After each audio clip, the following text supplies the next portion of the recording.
ॐ अज्ञानतिमिरान्धस्य ज्ञानाञ्जनशलाकया चक्षुरुन्मिलितं येन तस्मै श्रीगुरवे नमः। श्रीचैतन्यमनोभीष्टं स्थापितं येन भूतले स्वयं रूपः कदा मह्यं ददाति स्वपदान्तिकम्।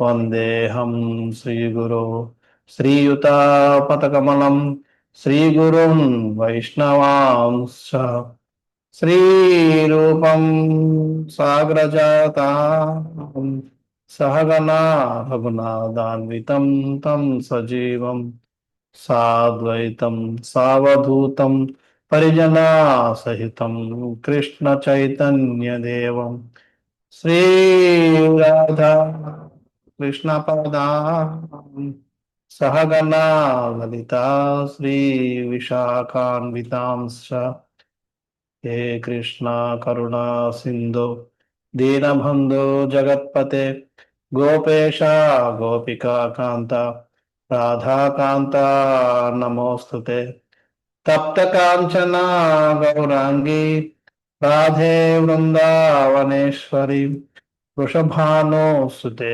దేవి ప్రణమామి హరిప్రియే నమ ఓం విష్ణుపాదాయ కృష్ణప్రేష్టాయ భూతలే శ్రీమతే భక్తివేదాంత స్వామినితి నామినే నమస్తే సారస్వతే దేవే గౌరవాణి ప్రచారిణే నిర్విశేష శూన్యవాది పాశ్చాత్య దేశతారిణే వాంఛా కల్పతరుభ్యశ్చ కృపా సింధుభ్య ఏవ చ పతితానాం పావనేభ్యో వైష్ణవేభ్యో నమో నమః। జయ శ్రీ కృష్ణ చైతన్య ప్రభు నిత్యానంద శ్రీ అద్వైత గదాధర శ్రీవాసది గౌర భక్త వృంద హరే కృష్ణ కృష్ణ కృష్ణ హరే హరే హరే రామ రామ రామ హరే హరే హరే కృష్ణ। సో వీణి కార్యక్రమంలో గౌరవలీలకు మీ అందరికి స్వాగతం। మనం చైతన్య మహాప్రభు యొక్క లీలల్లో చైతన్య మహాప్రభు విద్వాంసుడిగా ఏ విధంగా తన గాలాన్ని నవద్వీపంలో గడుపుతున్నాడని చర్చించాం। అలాగే ఆయన భక్తుల ఇళ్ళకు కూడా వెళ్తూ ఉండేవాడు। ఆయన ఏ విధంగా వెళ్తుండేవాడు, వాళ్ళతో ఏ విధంగా చర్చించేవాడు, ఏం చేస్తుండేవాడు, ఏం మాట్లాడుతుండేవాడు అనేవి ఈరోజు మనం చర్చిద్దాం। చైతన్య మహాప్రభు ఒకరోజు ఒక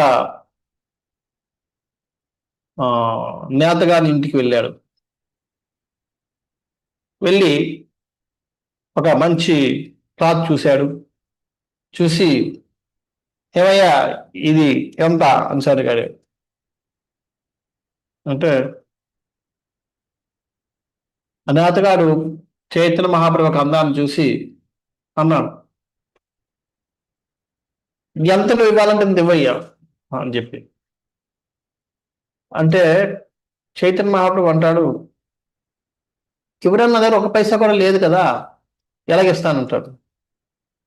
అంటే అప్పుడు ఆ నేతగాడు అంటాడు, ఓకే నువ్వు తీసుకెళ్ళు, ఎప్పుడు నీకు ఇవ్వాలనిపిస్తే అప్పుడు వచ్చి డబ్బులు ఇద్దు అని చెప్పి పంపించేస్తాడు।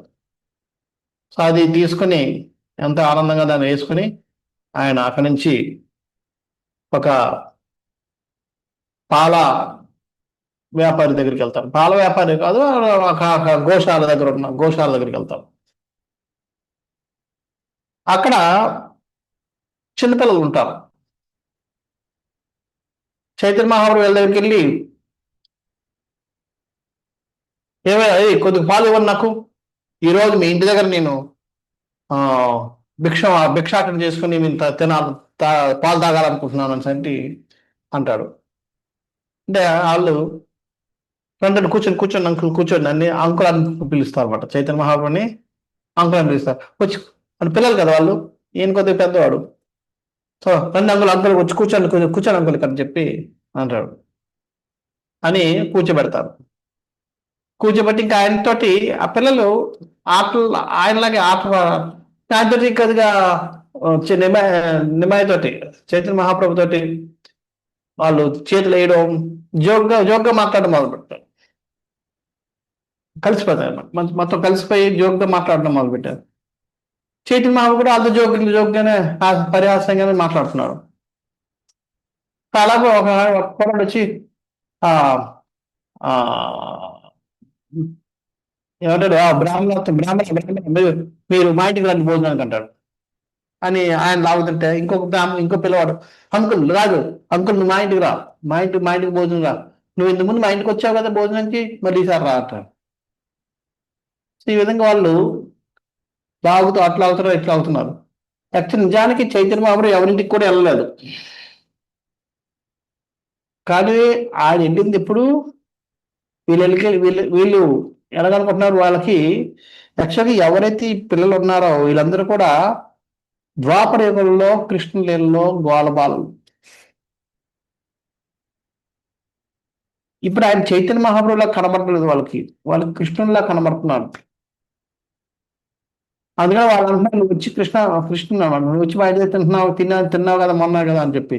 యాక్చువల్గా తిన్నది ద్వాపర యుగంలో, అది వాళ్ళకి తెలియదు. సో ఈ విధంగా చైతన్య మహాప్రభు తను కృష్ణుడు ఒకటే అని రుజువు చేస్తూ వాళ్ళతో ఆ పాత లీలను కూడా అనుభూతి పొందుతూ వీళ్ళు కూడా ఆనందంలో ముంచుతూ చేస్తున్నాడు. సో ఆ విధంగా కొంతసేపు లాక్కున్న తర్వాత ఇంకా అందరూ తీసుకొచ్చి పాలు, పెరుగు, వెన్న, చీజు ఇవన్నీ కూడా అవన్నీ చైతన్య మహాప్రభుకి ఇచ్చాడు. చైతన్య మహాప్రభు అవన్నీ తరివి తీరా తాగి తర్వాత ఒక సుగంధ ద్రవ్యాలు అంటావా లేదా సెంటునే ఉంటాం, సుగంధ ద్రవ్యాలు కాదు. సుగంధ ద్రవ్యాలు అంటే ఇవన్నీ మా స్పైసెస్ కదా, ఇవి కూడా అలా అత్తర్లు అత్తర్లు అమ్మే వ్యాపారి దగ్గరికి వెళ్తాడు.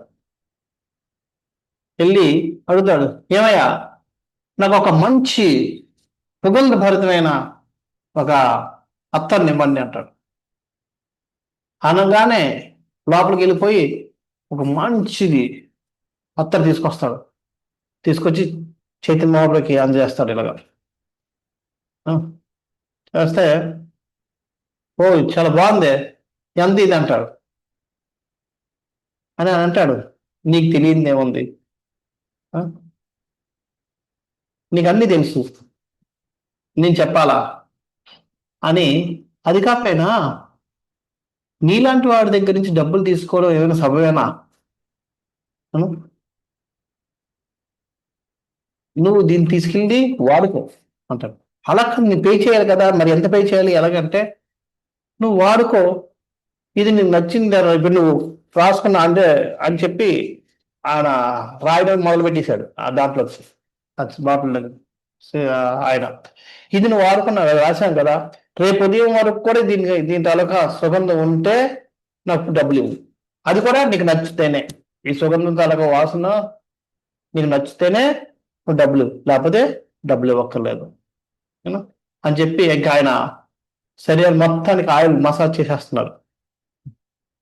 ఆయన యొక్క భక్తికి తన చూపులతోటే కరుణ కటాక్షలు ఇచ్చి చైతన్య బాబు మళ్ళీ ముందుకెళ్తాడు. ముందుకెళ్తూ ఒక పువ్వులు అమ్మే ఆయన దగ్గరికి వెళ్తారు.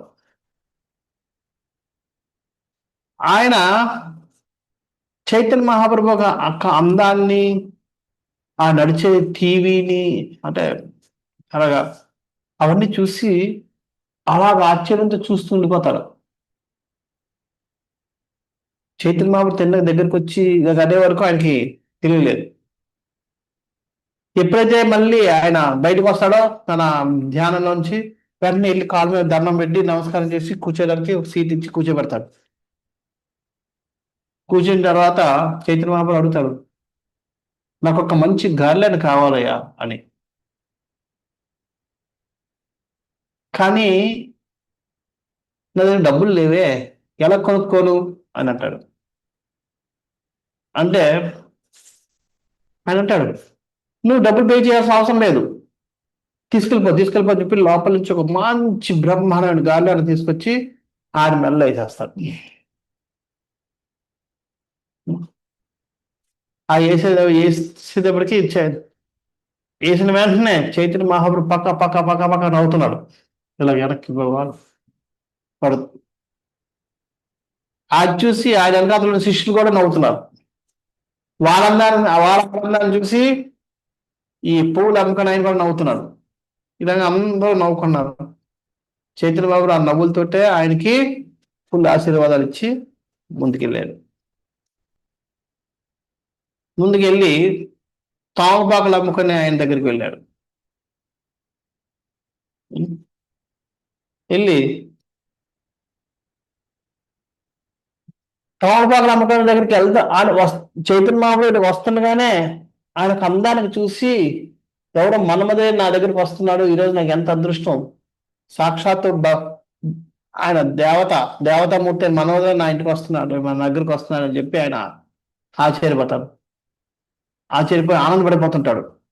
చూడు, నాలో ఈరోజు ఒక దేవత మన్మధుడు వస్తున్నాడు అని చెప్పి. వెంటనే రాగానే కాళ్ళ నమస్కారం పెట్టి కూర్చోబెట్టి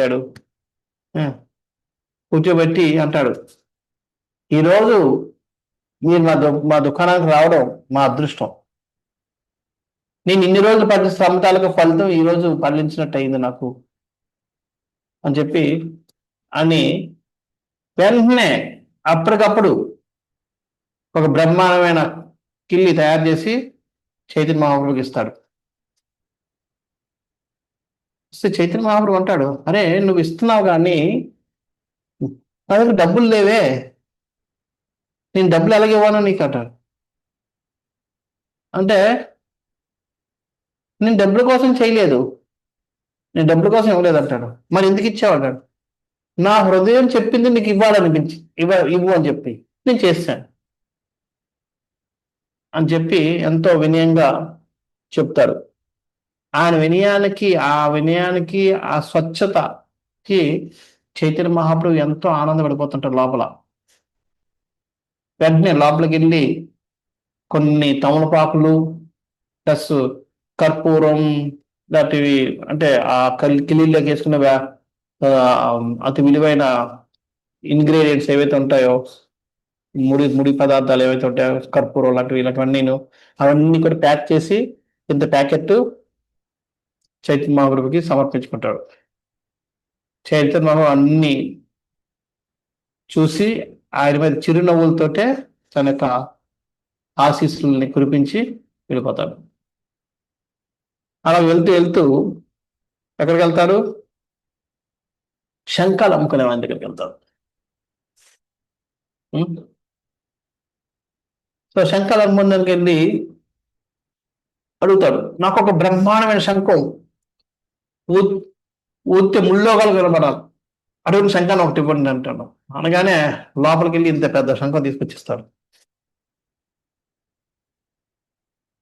నువ్వు ఇస్తున్నావు కానీ నా దగ్గర డబ్బులు లేవు ఇవ్వడానికి అంటాడు. అంటే అంటాడు, నువ్వు పే చేయాలంటే పే చేయి, లేదంటే లేదు, తీసుకెళ్ళి ఊదుకో, నువ్వు ఊదితే చాలు, అదే నాకు ఆనందం అని చెప్పి చెప్తాడు. చెప్తే అది చూసి ఆయన పొంగిపోయి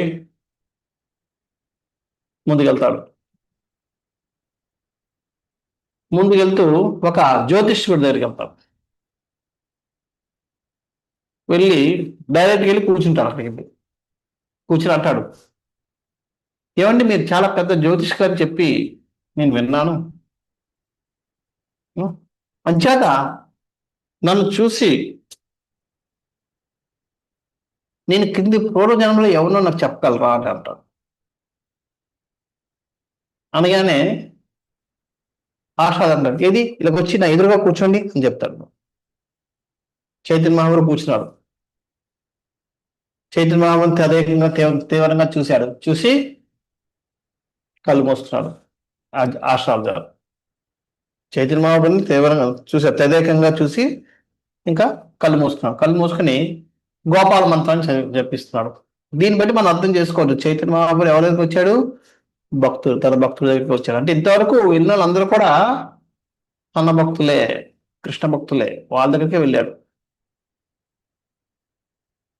ఎప్పుడైతే ఆయన గోపాల మంత్రాన్ని జపించడం మొదలుపెట్టారో ఫస్ట్ ఆయన చతుర్భుజ రూపం కనబడ్డాడు. చతుర్భుజ రూపం కనబడ్డది. శంఖ చక్ర గదా పద్మాలని ధరిస్తూ కనబడ్డది. ఒక్కసారిగా తేజవంతంగా వెలిగి ఆ తేజ తగ్గింది. తగ్గేటప్పటికి కనబడితే చుట్టూ అంతా ఆ మథురాలో జైలు కనబడ్డది. అక్కడ కింద వసుదేవుడు ఉన్నాడు, దేవకి ఒక పక్క ఉన్నారు. ఇద్దరు ప్రార్థిస్తున్నారు, నమస్కారం చేసి ప్రార్థిస్తున్నారు. కొంతసేపటికి ఆ బాలుడు దేవకి మా దేవి యొక్క ప్రార్థనలు విని ద్విభుజ రూపంలో చిన్న పిల్లవాడుగా మారిపోయాడు. ఇవన్నీ కనబడుతున్నాయి. తర్వాత ఇదేంటి అని చెప్పి అనుకుంటున్నాడు. మళ్ళీ సడన్ గా మళ్ళీ వెళ్ళిపోయాడు. మళ్ళీ ఆ చిన్న అవతారం మళ్ళీ శ్యామసుందర్గా మారిపోయాడు. శ్యామసుందర్గా మారిపోయి త్రిభంగ రూపంలో నిలబడ్డాడు, ఫ్లూట్ ఊడుతున్నాడు. తర్వాత కొంతసేపటికి మళ్ళీ గోపికలందరితో డ్యాన్స్ చేస్తూ కనబడ్డాడు. ఆ శ్యామసుందరికి ఏవైతే అలంకారాలు ఉన్నాయో, లేదంటే ఏవైతే బాడీ యొక్క ఆకృతులు ఉన్నాయో అవన్నీ కూడా చైతన్య ఇక్కడ నిమాయికి కూడా ఉన్నట్టు కనబడుతున్నాయి. వెంటనే కళ్ళు చూశాడు. చూసేటప్పటికి అక్కడ శ్యామసుందరికి ఏవైతే ఉన్నాయో అన్నీ ఇక్కడ కనబడుతున్నాయి. ఆ శ్యామసుందరు నిమాయి ఒకటే కనబడుతున్నారు. అంటే ఆ ఆకృతిలో కలర్ వేరు. మళ్ళీ ఇదేంటి అని చెప్పి మళ్ళీ లేదని చెప్పి మళ్ళీ కళ్ళు మూసుకున్నాడు. కళ్ళు మూసుకుని మళ్ళీ గోపాల మంత్రం చెప్పించుతూ మళ్ళీ చూస్తున్నాడు. చూస్తే ఇంకా ఆయన ఒక చేతిలో కుశగ్రాసు, ఒక చేతిలో కమండలం పట్టుకొని త్రేతాయుగపు యుగావతారమైన శ్వేతగా కనబడ్డాడు. తర్వాత వరాహుడుగా కనబడ్డాడు, వామనుగా కనబడ్డాడు, మత్స్యంగా కనబడ్డాడు, నరసింహగా కనబడ్డాడు, బలరాముడుగా కనబడ్డాడు. ఇలా మొత్తం దశావతారాలు కనబడుతున్నాడు. ఇంక ఈయనకి కన్ఫ్యూజ్ అయిపోతున్నాడు. ఏ అవతారం అన్ని కనబడుతున్నాయి. ఒకటి కనబడితే చెప్పేవాడు, ఏం చెప్పాను ఇప్పుడు. ఈయన కన్ఫ్యూజ్ అయిపోయి ఇలా చూస్తున్నాడు. మళ్ళీ కళ్ళిప్పి చైతన్య మహాప్రభు చూస్తున్నాడు. చైతన్య మహాప్రభు అంటాడు, ఏమైనా చూసావా, నేనేమన్నా తెలిసిందా అంటాడు. అంటే ఉండు మళ్ళీ కళ్ళు మూసుకుంటావు. కళ్ళు మూసుకుంటే మళ్ళీ ఆయనకి దశావతారంలో ఉన్న మిగతా కలిపి అవతారం అని కన మళ్ళీ కలిసి లేదు, నువ్వు ఇప్పుడు ఇంటికి వెళ్ళిపో, నేను మళ్ళీ మధ్యాహ్నం ధ్యానం చేసి నేను ఎవరో నీకు చెప్తాను అని చెప్పి పంపించేస్తాడు. చైతన్య మహాప్రభు నవ్వుకుంటూ వెళ్ళిపోతాడు. వెళ్ళిపోయి అక్కడి నుంచి తిన్నగా శ్రీధర్ దగ్గరికి వస్తాడు. శ్రీధర్ అంటే శ్రీధర్ కుల వేచ. కోల అంటే బెంగాలీలో కేల అంటే అరటిపళ్ళు. వేచ అంటే వెచ్చించడం, అంటే అమ్ముకునేవాడు.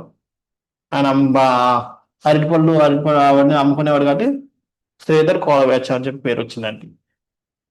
ఆ శ్రీధర్ దగ్గరికి వెళ్ళాడు. యాక్చువల్గా శ్రీధర్కి చైతన్య నిమాయికి చిన్నప్పటి నుంచి సంబంధం ఉంది. ఇప్పుడు 17 సంవత్సరాలు 18 సంవత్సరాల అబ్బాయి అయిపోయాడు. ఒక పెద్ద వేద పండితుడు అయిపోయాడు చైతన్య మహాప్రభు. నిమాయి పండితుడు పేరు తెచ్చుకున్నాడు. వెనకాతల 100 మంది శిష్యులు ఉన్నారు. అయినా సరే శ్రీధర్ కులవ్యాస దగ్గరికి వెళ్ళడం మానేలేదు. చూడండి, శ్రీధర్ కులవ్యాస దగ్గరికి ఎలా వెళ్తుండేవాడు? చిన్నప్పటి నుంచి వెళ్తుండేవాడు అరటిపళ్ళు కొనడానికి, అరటి ఆకులు కొనడానికి, అరటాకులు అయితే అరటి డప్పులు, అరటి పువ్వు కొనడానికని. కానీ ఎప్పుడు కూడా డబ్బులు ఇవ్వకుండానే వాదించి తీసుకెళ్ళిపోతుండేవాడు. అది ఇప్పుడు కూడా వెళ్తే మళ్ళీ వెళ్తాడు. వెళ్ళి అంచేత వాళ్ళిద్దరికి పరిచయం ఎప్పటి నుంచి ఉంది కాబట్టి ఒకరికొకరు జోకింగ్ లో మాట్లాడుకుంటుండేవారు. ఆయన నేను నేర్పిస్తుండేవాడు, ఆయన నేర్పిస్తుండేవాడు. కానీ ఇద్దరి యొక్క లక్షణాలు, పర్సనాలిటీ చాలా డిఫరెంట్. వ్యక్తిత్వాలు చాలా different. Chaitanya Mahaprabhu super active, ఈయన అంద నెమ్మది. చైతన్య మహాప్రభు ఫుల్ గర్వం, నా అంత విద్వాంసులు లేదన్నది. ఈయన అంత నమ్రుడు. ఇద్దరు ఆపోజిట్. అయినా సరే వాళ్ళిద్దరు కూడా ఫ్రెండ్స్, మాట్లాడుకుంటున్నారు. అది భక్తులకి భగవంతుడికి మధ్యలో జరిగే ఆ స్నేహ సంబంధం అనేది మనం అర్థం చేసుకోలేము. వాళ్ళ క్యారెక్టర్ లేకుండా సరే వాళ్ళు మాత్రం ఎప్పుడు ఉంటారు. సో ఆ విధంగా వాళ్ళిద్దరూ మాట్లాడుకుంటున్నారు అని. ఒకప్పుడు చైతన్య మహాప్రభు అడుగుతాడు, శ్రీధర్ నేను ఒకటి అడుగుతాను చెప్తావా అంటే, ఏమిటి ఏం అడిగేది నువ్వు చెప్పు అడుగుమంటాడు. అంటే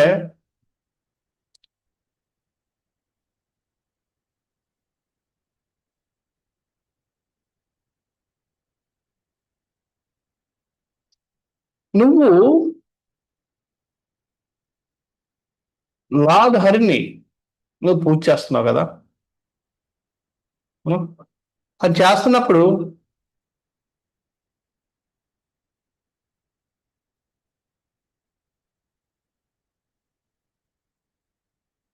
మరి ఆయన సాక్షాత్తు లక్ష్మీదేవి యొక్క భర్తే కదా, ఆయన దేవాదేవుడు కదా. మరి నువ్వు ఎందుకయ్యా తిండికి బట్టలకి వాసిపోయి ఉంటావు? నీకు తిండి లేదు, బట్టలు లేవు సరిగా, ఏమిస్తున్నాడు ఆయన అంటాడు. అంటే శ్వేత అంటాడు, ఎవరు చెప్పారు నేను తినలేదని? నేను కడుపు నిండా తింటున్నాను, బట్టలు లేవు, చూడు బట్టలు నాకు ఉన్నాయి, ఇంకేం కావాలి, ఎందుకంటే మంచి బట్టలు ఏం కావాలి అంటాడు. అంటే నిమ్మ అంటాడు, అరే ఏం చెప్తున్నావు శ్రీధర్? నువ్వు తిండి తింటే నువ్వు ఇలా బక్క చచ్చిపోయి ఉంటావు, నీకు ఒక అస్థిపంజరమే కనబడుతుంది. అస్థిపంజరాన్ని చర్మంతో ఆ చుట్టినట్టుగా ఉంది నీ బాడీ. నువ్వు తింటున్నావు అంటే ఎవరు నమ్ముతారా? బట్టలు చూసావా, నీకు బట్టల్లో ఉన్న దారం కంటే నువ్వు కుట్టుకున్న దారం అంటే వెయిటే ఎక్కువ ఉంది. చూడు, నీతో ఉన్న వాళ్ళు పక్కింటి వాళ్ళందరూ చండీని శివుణ్ణి పూజిస్తున్నారు, వాళ్ళందరికీ ఎంత ఐశ్వర్యం ఉంది, ఏముంది? నువ్వు ఈ హరిని పూజించుకుని ఏం పొందుతున్నావు? అంటే సేద అంటాడు, ఓ బ్రాహ్మణ, నువ్వు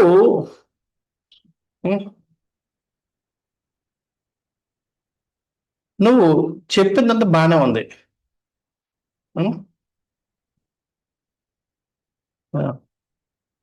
కానీ ఒకటి మాత్రం అర్థం చేసుకోవడం లేదు ఎవరు. వాళ్ళు నేను ఒకే స్థాయిలో ఉన్నాం.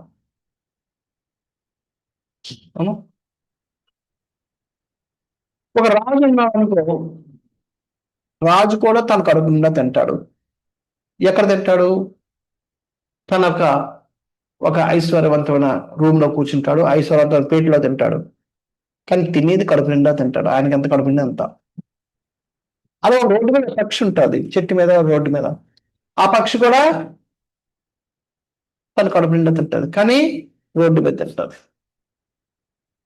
కానీ అక్కడ ఇద్దరు చేసేది ఒకటే, రాజు తన కడుపు నింపుకుంటున్నాడు, పక్షి కూడా తన కడుపు నింపుకుంటుంది. అక్కడ ముఖ్యం కడుపు నింపుకోవడం ముఖ్యమా, లేదా ఎలా నింపుకుంటున్నాం అనేది ముఖ్యం. అంచేత ఎవరైతే నేను ఇలాగా ఐశ్వర్యవంతమైన భావనలో ఉండే నింపుకోవాలనుకుంటాడో పిచ్చోడు. అది లేకపోతే నేను తిన్నంటే అది వాళ్ళ ప్రాబ్లం. అంచేత వాళ్ళు ఎంత కావాలో వాళ్ళకి అంత ఇస్తున్నాడు భగవంతుడు, నాకు ఎంత కావాలో నాకు అంత ఇస్తున్నాడు. దీంట్లో ఎక్కడ లోటు ఉంది అయ్యా? నాకు ఇంతే కావాలి, నాకు అంతే ఇస్తున్నాడు భగవంతుడు. వాళ్ళకి ఎక్కువ కావాలి కానీ వాళ్ళకి ఎక్కువ ఇస్తున్నాడు. అంటే భగవంతుడు అందరి యొక్క డిమాండ్స్ ని ఆయన తీరుస్తుంటాడు. అంతేత నేను ఇలాగే ఉండాలనుకుంటున్నాను కాబట్టి నాకు ఇలాగే ఉంచుతున్నాను భగవంతుడు. వాళ్ళు అలా ఉండాలనుకుంటున్నాడు, భగవంతుడు వాళ్ళకి ఇస్తాడు అని చెప్తాడు. అనగానే నయమే అంటాడు, నీ మాటలు బట్టి చూస్తుంటే నువ్వు కూడా ఏదో దాచుకుని ఉంటున్నావు, నీ దగ్గర పెద్ద నిధి ఏదో దాచుకుని ఉన్నావు, అది నేను ఒక రోజుకి బయట తీసి నేను అందరూ చూపిస్తాను, నువ్వెవరో చూపించి నేను రుజువు చేస్తాను, లోకాన్ని అందరికి చాలా చెప్తాను నువ్వు ఎంత ధరం దాచుకున్నావు అంటాడు. అనగా శ్రీధర్ అంటాడు, ఏంటి నేను దాచుకునేది, నా దగ్గర ఏమున్నాయి, ఇక్కడ ఉన్నావనే. లేదు, నువ్వు అబద్ధాలు ఆడుతున్నావు, ఎన్ని రోజులు అబద్ధాలు ఆడుకుని తప్పించుకుంటే చూస్తాను నేను. ఏం చూసేది నన్ను చూడు, నువ్వు ఇక్కడ నువ్వు నాతో ఆర్గ్యుమెంట్ కొట్టి కూర్చోవద్దు, వచ్చి మా ఇంటికి వచ్చి చూసుకో, కాస్త నెత్తుకో ఏముందా నా దగ్గర అంటాడు. ఒకరోజు వస్తాను, వచ్చి నీ దగ్గర ఉన్న మొత్తం ఐశ్వర్యం ఎంత తీస్తాను, ఆ రోజు నువ్వెవరో నేను అందరికీ చూపిస్తాను, నువ్వు ఎంత ధనం దాచుకున్నావో అందరికీ చూపిస్తాను అంటే అంటాడు. అయితే నీతో నేను వాదించలేనయ్యా, నువ్వేం చేస్తావు చేసుకో, నువ్వు చిన్నప్పటి నుంచి చూస్తున్నాను అంటాడు.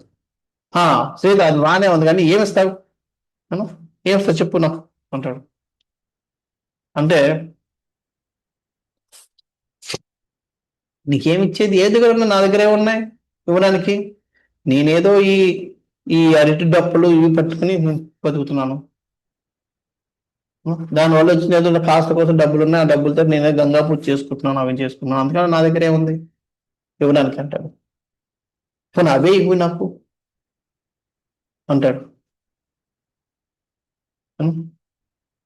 తీసుకెళ్ళి అయితే అంటాడు, అమ్మ నా డబ్బులు లేవంటే కుదరదు, డబ్బులు ఇవ్వాలి అంటాడు. సో ఇంకా డబ్బులు ఇవ్వాలంటాడు, డబ్బులా ఎంత అంటాడు, ఎంత అని చెప్పి ఇంకా బేరవాడిన తర్వాత ఓకే అంటాడు, ఒప్పుకుని మళ్ళీ ఆవిడని కట్టించిన తర్వాత డబ్బులు లేవు వెళ్తానని చెప్పి వెళ్ళిపోతాం. మామూలు ఇది స్టోరీ, ఇది రోజు జరిగే స్టోరీ అనమాట. ఇది లాస్ట్ 15-16 సంవత్సరాల నుంచి జరుగుతున్న స్టోరీ. రోజు చైతన్య మహాప్రభు బేరవాడడం, ఆ బేరం ఒప్పుకున్న తర్వాత లాస్ట్ బేరం కుదిరిన తర్వాత ఓకే అని చెప్పి సరుకులు కట్టించుకోవడం, ఒక్క పైసా కూడా ఇవ్వకుండా తీసుకెళ్ళిపోవడం. సరే తీసుకెళ్ళిపోతాడు. అలాగే మరోసారి వస్తాడు, వచ్చి మళ్ళీ అడుగుతాడు చైతన్య బాబు, శ్రీధర్ నా కోసం ఏమనుకుంటున్నావు అంటాడు. అంటే ఏమనుకునేది, నువ్వు ఒక బ్రాహ్మణుడివి, బ్రాహ్మణులు అంటే విష్ణు యొక్క అంశం, అంచేత నువ్వు విష్ణు యొక్క అంశానివి అంటాడు. అంతేనా, కానీ యాక్చువల్గా నువ్వు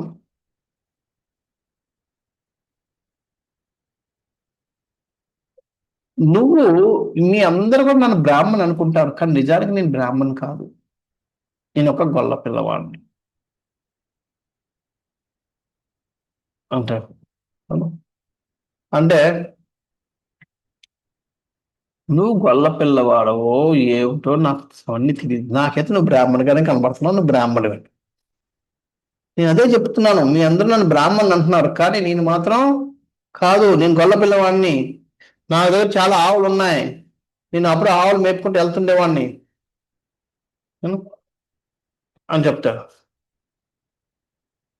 అంటే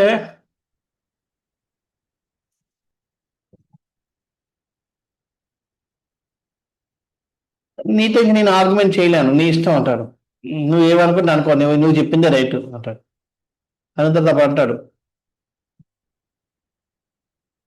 శ్రీధర్ నీకు ఒక నిజం చెప్పనా, నువ్వు నీకు వచ్చిన డబ్బులతోటి గంగాదేవిని పూజ చేస్తావు కదా, గంగకి ఆ పవిత్రత అవన్నీ నా నుంచి వచ్చాయి అంటాడు. అనగానే అరే అని చెప్పి శ్రీధర్ లంపలు కొట్టుకుంటాడు. అయ్యోని ఏమయ్యా బ్రాహ్మణ, ఏం బ్రాహ్మణవయ్యా నువ్వు? ఆ?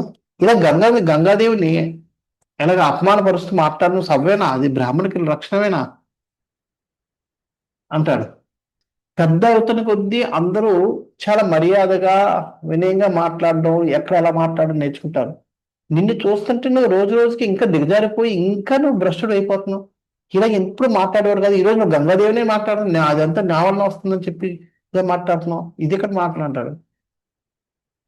అంటే హిమా పండిత్ ఇంకా చూస్తాడు, చూసి పోన్లేగా నువ్వు నాకేమిస్తున్నావు చెప్పి ఈ రోజు అంటావు. మళ్ళీ ఏమంటే నా దగ్గర ఏమున్నాయి అని చెప్పి, నీకేం కావాలో తీసుకో అంటాడు. అంటే నాకు అప్పుడు చెప్తాడు, నాకు ఒక అరటి పువ్వు, అరటి డప్ప, ఆ మొదలు, అరిటాకు అన్నీ ఇవ్వు. ఇన్నా అంటాడు. ఈ రోజంతా నీ దగ్గర తీసుకెళ్ళి వండించి తినాలనుకుంటున్నాను, అంచేత అవన్నీ ఇవ్వు అంటాడు. ఆ విధంగా చైతన్య మహాప్రభు శ్రీధర్ కొలువేసి దగ్గర నుంచి ఈ సరుకులన్నీ తీసుకెళ్ళి వాటిని తన తల్లితో వడ్డించుకుని తింటుండేవాడు. అలాగే కాకుండా శ్రీధర్ కొలువేసి దగ్గర ఒక ఆ గుమ్మిడి పాదు ఉండేది. దానికి అప్పుడప్పుడు, అది మామూలుగా సైజు కానీ అప్పుడప్పుడు కొద్దిగా పెద్ద సైజు ఉన్న గుమ్మడికాయ గట్ట విశేషమైన గుమ్మడికాయ ఏదైనా పండితే దాన్ని తీసుకుని వెళ్ళి నిమ్మాయికి ఇస్తుండేవాడు. నిమ్మాయి దాన్ని ఏ మాత్రం కూడా నెగ్లెక్ట్ చేయకుండా దాన్ని ఖీరు చేయించుకొని ఆ ఖీరు మొత్తం అంతా ఆయన ఒక్కడే తింటుండేవాడు. సో ఈ విధంగా ఆయన ఒక లీలలు రోజు ఈ విధంగా నిమ్మాయ ప్రతి ఒక్కరింటికి వెళ్తూ ఉండేవాడు. వెళ్తుండేవాడు అంటే వాళ్ళందరూ కూడా భక్తులే. సో రోజు రోజుకి ఇలాగ జరుగుతుండేది. అంతేకాకుండా ఆయన నడక కూడా కేసు చేతులు ఇలాగా అంటే ఇంకా ఎవడు ఖాతరు చేయను అన్నట్టుగా నడుస్తుండేవాడు. కానీ ఆయన యొక్క ఇవన్నీ, ఈ వేషాలు ఇంత అంతే ఇంత గర్వపూరితంగా ఉన్నప్పటికి కూడా ఆయన అంటే అందరికీ ప్రాణం. అందరూ మెచ్చుకుంటుండేవారు. అందరూ కూడా మా ఇంటికి వస్తే బాగున్నాం, మా ఇంటికి వస్తే బాగున్నాం అనుకుంటుండేవారు. ఎవరెవరినైతే ఓడించారో వాళ్ళు కూడా నిమ్మ మీద ప్రేమే. వాళ్ళు నిమ్మ మీద ఇప్పుడు కూడా శత్రుత్వాన్ని పెంచుకోలేదు. అవి నిమ్మాయి నిమ్మాయికి ఉన్న డీలింగ్స్. ఒక భక్తుడికి అంటే చైతన్య మహాప్రభు వచ్చిన కారణాలు రెండు. ఒకటంటే భక్తి ఎలా చేయాలి, భక్తిని ఆస్వాదించడం. రెండు, భక్తి ఎలా చేయాలన్నది నేర్పడం కోసం వచ్చాడు. సో భక్తుడు ఎలా ఉండాలి అన్నది నేర్పుతున్నాడు. సో భక్తుడు అన్నవాడు ఎప్పుడు కూడా ఎవరిని కూడా బాధ పెట్టడం కానీ ఎవరిని కించపరచడం కానీ చేయకూడదు. అది అది చైతన్య మహాప్రభు మనకు నేర్పుతుంది. అందుకని ఇక్కడ చైతన్య మహాప్రభు అందరినీ రకరకాలుగా ఓడించినప్పటికీ లేదంటే ఇలాగా చేసినప్పటికీ కూడా కొద్దిగా గర్వంగా వాళ్ళ ముందు గర్వం ప్రదర్శించినప్పటికీ కూడా వాళ్ళు ఎవరు కూడా ఆయనకు వ్యవహారానికి బాధపడేవారు కాదు. ఆ విధంగా ఆయన వ్యవహరించేవాడు. సో ఈ విధంగా ఆయన నవదీప్లో తిరుగుతూ ఉన్నాడు.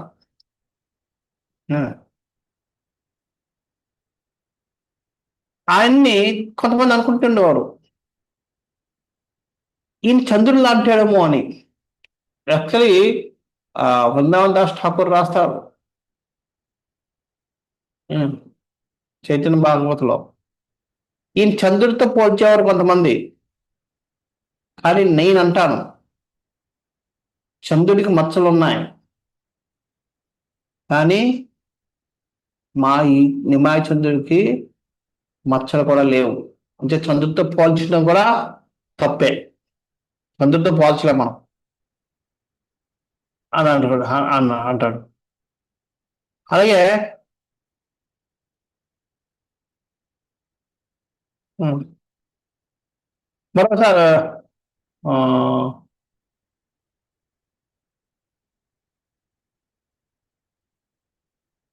మరోసారి ఈయన అలా కేర్ఫీ దిగుతున్నప్పుడు శ్రీవాస చాలా తారసపడతాడు. శ్రీవాస్ తారసపడి ఉన్నప్పుడు చైతన్య మహాప్రభు ఆయన అక్కడికి వెళ్ళిపోకుండా చేయి పట్టుకుంటారు, గట్టిగా పట్టుకుని ఎక్కడికి వెళ్తున్నావు, నువ్వు నాకు ఈరోజు నాతోటి వాదన చెయ్యి అని చెప్తాడు. అవునా? అంటే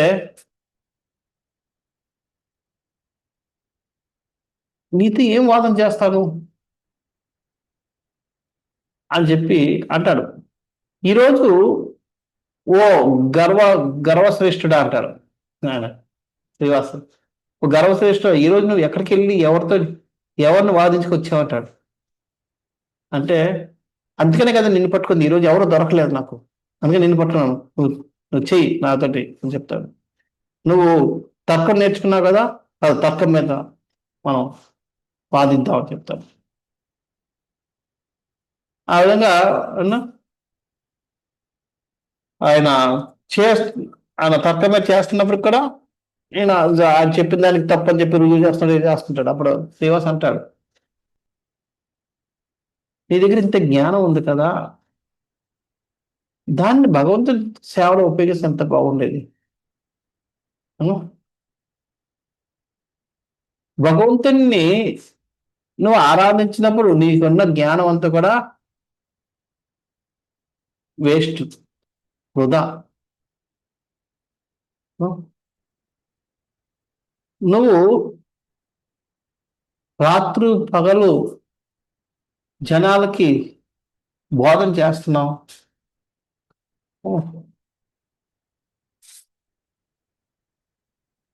వాళ్ళని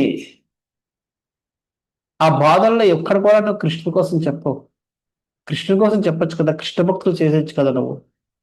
కృష్ణుడి యొక్క భక్తి భావన, భక్తి సేవా భక్తి కోసం చెప్పచ్చు కదా. ఇటువంటి ఈ వాదన ఎలా చేయాలి, చేసిన తర్క ఆ వాదన మళ్ళీ ఎలా ఓడించాలి చెప్పి దీనివల్ల వచ్చే లాభం ఏంటి? వాళ్ళు నువ్వు ఇద్దరు కూడా జీవిత లక్ష్యాన్ని చేరుకోలేకపోతున్నారే. అంచేత నేను చెప్పేది ఏంటంటే ఈ వాదనలు ఆపే, ఇవి దేనికి కూడా నీకు పనికిరావు. ఏ ఫలితం దీని నుంచి వచ్చే ఫలితం ఏమి ఉండదు. నువ్వు ఈ రోజు నుంచి కృష్ణుడి కోసం, కృష్ణ భక్తి కోసం చెప్పడం మొదలుపెట్టు. ఆ విధంగా నువ్వు నీ జీవితాన్ని సార్థకం చేసుకోగలుగుతావు అని నిమాయకి చెప్తే, శ్రీవాసాచార్య చెప్తారు నిమాయకి చెప్తే, నిమాయ అంటాడు, ఓ పండిత,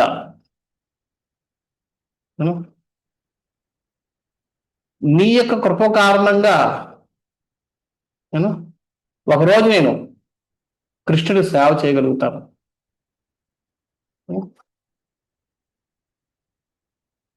ఒకరోజు నేను మంచి భక్తుని అవుతాను.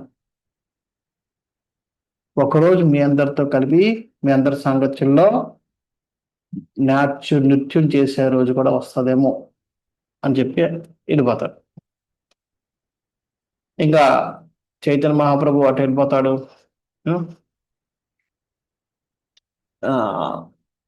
శ్రీవాసాచార్య ఇంకో డైరెక్షన్ వెళ్ళిపోతారు, ఇద్దరు వెళ్ళిపోతారు. ఈ విధంగా ఆయన తిరుగుతుంటే కొంతమంది అంటారు, ఈయనకున్న పాండిత్యాన్ని చూసి ఈయన బృహస్పతి లాగా ఉన్నాడు.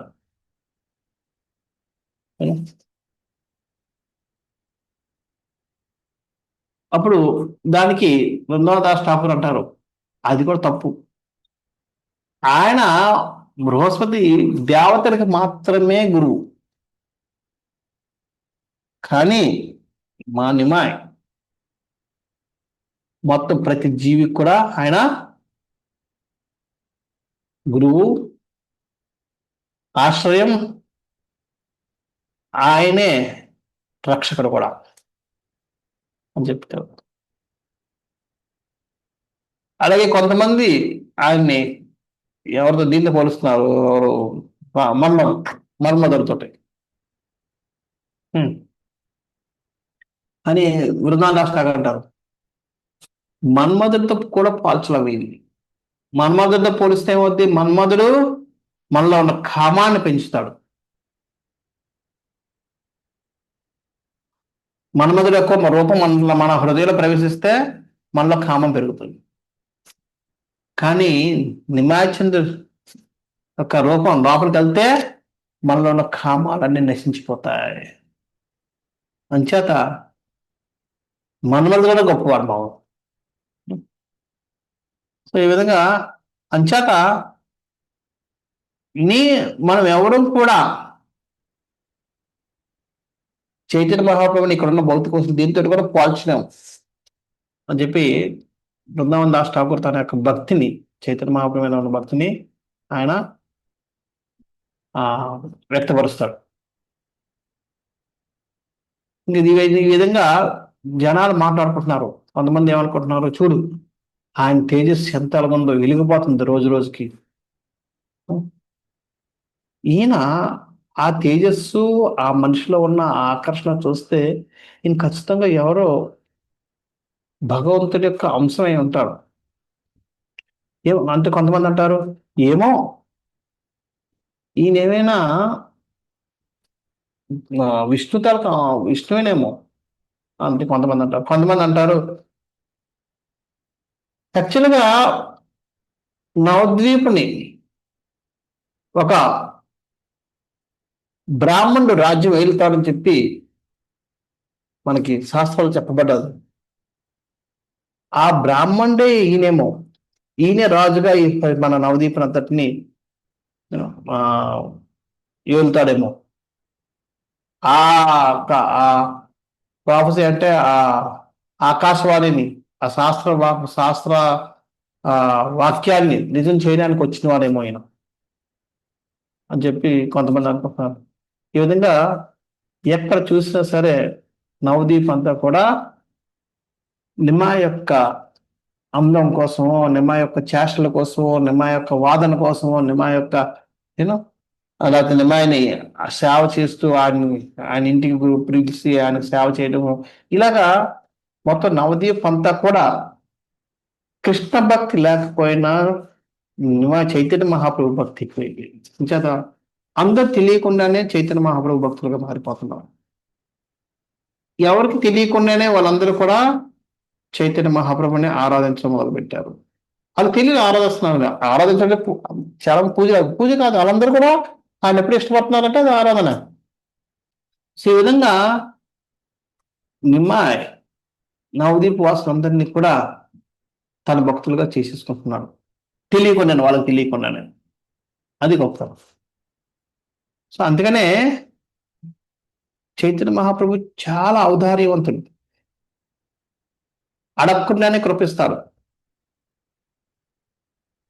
దాని నిదర్శనం ఈ నవదీప్ వాసుల్లో వస్తున్న పరివర్తన. ఒకప్పుడు కృష్ణుని పేరు తీసుకునేవారు కాదు. ఒకప్పుడు ఆ చండి, భవానీ, ఈ దేవతలు వీళ్ళు తప్ప వేరే వాళ్ళని ఆరాధించిన వాళ్ళు ఈరోజు నిమ్మాయి వాళ్ళ స్థానంలో నిమ్మాయి అన్న మాటలు, నిమ్మాయి అన్న పదం, నిమ్మాయి అన్న మాటలను జపం అందరి నోటి అదే వస్తుంది. అందరి యొక్క ధ్యానం మనసుల్లో కూడా చైతన్య మహాప్రభు నిమ్మాయే కదులుతున్నాడు. ఈ విధంగా వాళ్ళు తెలియక వాళ్ళందరినీ కూడా ఆయన తన భక్తులుగా మార్చేసుకుంటున్నాడు. సో ఈ విధంగా చైతన్య మహాప్రభు నవదీప్లో తిరుగుతూ ఉన్నాడు. మనం ఇంతకుముందు చెప్పుకున్నట్టుగా ఒకరోజు ఒక పెద్ద విద్వాంసుడు వచ్చాడు. ఆయన పేరు కాశ్మీర్ పండిత్. ఆయనతో సంవాదం ఏ విధంగా జరిగింది అన్నది మనం వచ్చే క్లాస్లో చర్చిద్దాం. హరే కృష్ణ. ఎవరికైనా ప్రశ్నలు ఉన్నాయో చర్చించిన దాంట్లో.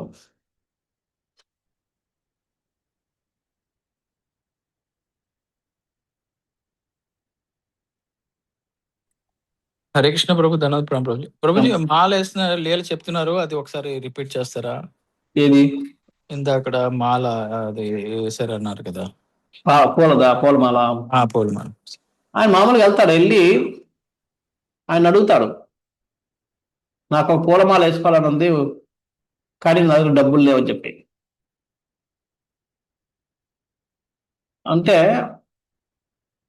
ఆ ఫ్లారిస్ట్ వెంటనే నువ్వు డబ్బు ఎవరిని అడిగారు?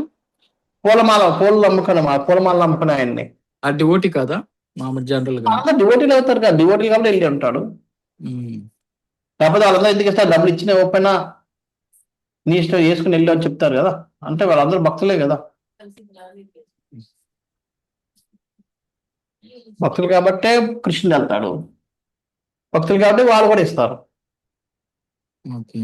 లేదా డబ్బులు ఇవ్వకుండా ఎందుకు ఇస్తారు? ఇదంతా నవదీప్ లోనే. యాక్చువల్గా చెప్తారు ఎలాగైతే ఈ నా కృష్ణుడు మథురాకి మథురాలో చేసిన లీలలన్నీ కూడా ఇక్కడ చైతన్య మహాప్రభు ఇక్కడ నవదీప్లో చేస్తున్నాడు. అక్కడ కూడా వెళ్తాడు. మనకు తెలుసా కృష్ణ లీలలు కూడా ఆయన ఒక చాకలవాడి దగ్గరికి వెళ్ళి బట్టలు అడుగుతాడు, సెంట్లు ఆయన దగ్గరికి వెళ్ళి సెంట్లు రాయించుకుంటాడు, పూలమాల వేయించుకుంటాడు. ఇవన్నీ అక్కడ ఏదైతే జరిగిందో అక్కడ ఇవి కూడా సేమ్ అదే విధంగా లేళ్ళు ఇక్కడ కూడా రిపీట్ చేస్తున్నారు.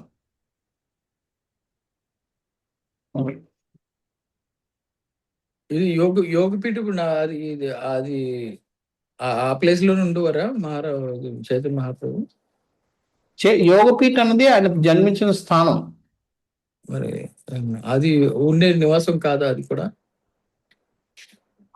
అది ఇల్లు అయితే అది, కానీ ఆయన తిరుగుతూ ఉండేవాడు కదా రోజు ఇటు అటు.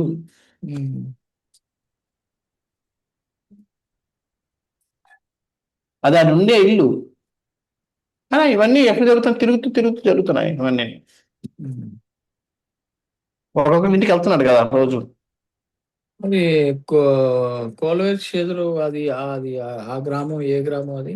అది యాక్చువల్గా రాజాపూర్కి వెళ్ళే దారిలో వస్తుంది. రాజాపూర్ చాలా దూరం కదా అక్కడి నుంచి. అడ్డగా అంటే అప్పట్లో పొలం గట్ల నుంచి వెళ్ళేవారేమో. యాక్చువల్గా రాజాపూర్కి వెళ్ళే దారిలో, అంటే దారిలో అని కాదు, అక్కడ లోపలికి వెళ్ళాలి. యాక్చువల్గా ఆ పొలాల మధ్యలోకి వెళ్తే అక్కడ ఉంటుంది శ్రీధర్ ఇల్లా, సేద గొరవచ్చి ఇల్లు అని ఉంటుంది. ఓకే, మేము చూడలేదు ఆ ప్రదేశం. ఎప్పుడో నేను చూసాను, ఒక్కసారి వెళ్ళాను అంతే. ఎప్పుడో 2007, 2008 ఆ టైంలో. 7లో వెళ్ళింటాను, 7లోనో 9లోనో కరెక్ట్ యాత్రలు 7లో వెళ్ళాను, 7లో.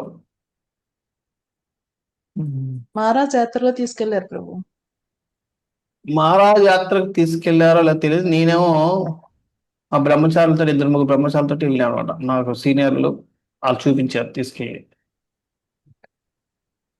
అప్పుడు ఏంటంటే గౌరవపూర్ణికి ఒకసారి మేము వెళ్ళాం అనమాట సేవ కోసం అని చెప్పి. అప్పుడు వాళ్ళందరూ కొద్ది సేవల మధ్యలో టైం దొరికితే మనం వెళ్దాం కదా అని చెప్పి తీసుకెళ్ళి నాకు చూపించారు అనమాట. అప్పుడు శ్రీధర్ కొలవేశ్ అంటే ఎవరో తెలియదు, నాకు శ్రీధర్ అంటే ఎవరో తెలియదు, ఏం తెలియదు, కొత్త. మహారాజ్ తీసుకెళ్లారో నాకు తెలియదు. తీసుకెళ్లారు ప్రభు, పొలాల మధ్యలోంచి వెళ్ళాము. అది అయితే 2004, 2003 అయింటుంది. లేదు ప్రభు, అప్పుడే నేను వెళ్ళలేదు, అప్పుడు తర్వాతే. అవునా? నేను లేకుండా అప్పుడు జరిగింది తెలియదు. అంటే మరి నేను సేవలో ఉండుంటాను. ఉండుంటారు. Okay, Hare Krishna. Okay Prabhuji, thank you very much. Hare Krishna. Hare Krishna. Srila ప్రభుపాదకి జై, చైతన్య మహాప్రభు की जय. वाञ्छा कल्पतरुभ्यश्च कृपा सिन्धुभ्य एव च पतितानां पावनेभ्यो वैष्णवेभ्यो नमो नमः. अनंत कोटि वैष्णव भक्तों की जय.